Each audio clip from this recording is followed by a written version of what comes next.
The moment the room tilted and the music blurred into a distant hum, I knew that night was about to split my life into a before and an after.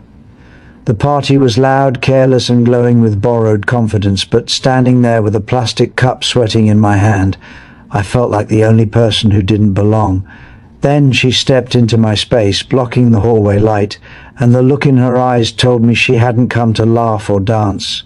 She had come for something unfinished, and somehow, impossibly, it was tied to me. Before the story pulls you any deeper, take a second right now. If you believe in kindness, in second chances, and in the quiet ways people can change each other's lives without realizing it, please like this video, share it with someone who needs hope, leave a comment, and subscribe to the channel. Small actions matter more than we think. The party was at my friend's house, the kind of place that always smelled faintly of cologne and old memories. I'd known him since school, but his older sister had always been a distant presence, someone spoken about more than actually seen. She was older, sharper, already carrying the weight of adult disappointments while the rest of us were still pretending not to care.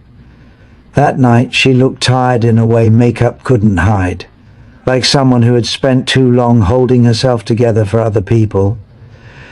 I tried to step past her, thinking she was just moving through, but she didn't move. Instead, she held my gaze, and suddenly the noise around us didn't matter anymore. What she said next wasn't loud, and it wasn't dramatic, but it hit me harder than any accusation could have. She told me I was the reason she had come tonight. Not the party, not her friends, not even her brother. Me. The words settled between us, heavy and confusing, and for a second I wondered if she had mistaken me for someone else. I had always been the quiet one, the background character, the guy people remembered only after the fact. There was no version of my life where I was the reason someone showed up somewhere they didn't want to be. As the night stretched on, memories I had buried started rising up. I remembered a year earlier, a rainy afternoon outside a hospital, when I'd sat on the steps because I had nowhere else to go. I remembered her sitting a few steps away, crying silently, thinking she was alone. I hadn't known who she was then, only that she looked like someone about to fall apart. I'd offered my umbrella, not a word spoken, just a shared moment of shelter. After that, we went our separate ways, and I never thought about it again. Or so I told myself. Standing there at the party, I realized she had carried that moment with her all this time.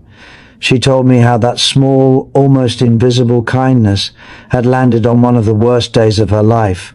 How she had been drowning in expectations, family pressure, and a future that felt like a closed door. That silent moment on the hospital steps had reminded her that strangers could still be gentle, that the world wasn't entirely cruel. She had come to the party because she wanted to see if the person who had done that was real, or just something she imagined in her desperation. The challenge I faced then wasn't romantic or heroic. It was fear. Fear of being seen, of having my small, quiet existence suddenly matter to someone else. I had spent years convincing myself that I didn't leave marks on people, that my presence was neutral, forgettable. Hearing her words forced me to confront how wrong I might have been. I struggled to respond, not with words, but with honesty in my posture, my attention, my willingness to stay present instead of running away. As the party thinned out and the music softened, something shifted between us. Not in a dramatic movie scene way, but slowly, like a knot loosening. We talked about life without pretending to have answers, about how both of us felt stuck in different ways, trapped by versions of ourselves we had outgrown. The night became less about the party and more about the quiet space we shared in a corner, two people admitting they were tired of pretending everything was fine. When I finally stepped outside into the cool air, I felt different, lighter, but also more responsible. I understood then that kindness doesn't end when the moment passes. Sometimes it echoes forward, shaping choices, pulling people into rooms they would have avoided. Her life wasn't magically fixed, and neither was mine, but something important had changed. I had learned that being kind, even silently, creates ripples we may never fully see. As you listen to this, if you've ever done something small without expecting it to matter, or if someone once helped you in a quiet way you never forgot, pause here and comment below.